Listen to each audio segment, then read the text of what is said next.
ডাইনিংয়ে মুখরোচক এবং স্বাস্থ্যসম্মত খাবার আমাদের সুস্থতার জন্য খুবই প্রয়োজন। আজ আমরা শিখব কিভাবে খুব সহজে চিকেন রোস্ট বানাতে হয়।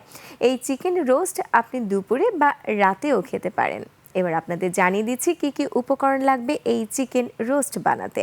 উপকরণগুলো হলো চিকেন, মরিচ গুঁড়া, জিরা গুঁড়া, লবণ, আদা পেস্ট, রসুন পেস্ট, পেঁয়াজ পেস্ট, লেবুর রস, তেল, তেজপাতা, দারুচিনি, এলাচ, পেঁয়াজ কুচি, খাবার পানি, তরল দুধ, জয়ফল ও জয়ত্রী গুঁড়া, গরম মশলার গুঁড়া, বাদাম ও কিশমিশ পেস্ট, টক দই, টমেটো ক্যাচাপ, গোলাপ জল, কেওড়া জল, পেঁয়াজের বেরেস্তা, চিনি, ঘি এবং কাঁচামরিচ। প্রিয় দর্শক, চলুন এবারে দেখে আসি প্রস্তুত প্রণালীর একটি ভিডিও ক্লিপ।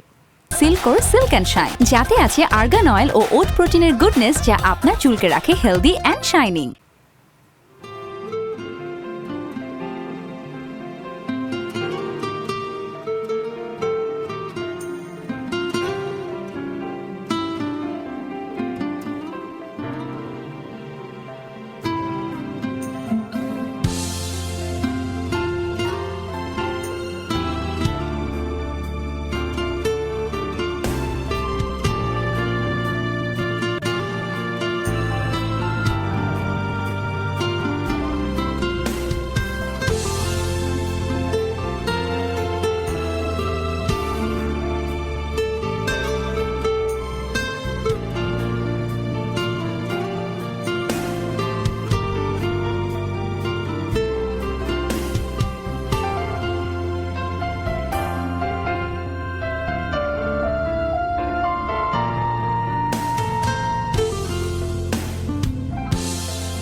প্রিয় দর্শক, এতক্ষণ দেখছিলেন ঝটপট রেসিপি, ঘরের খাবার, মজার খাবার সেগমেন্টটি। চাইলে আপনিও বাসায় রান্না করে খেতে পারেন এই চিকেন রোস্ট।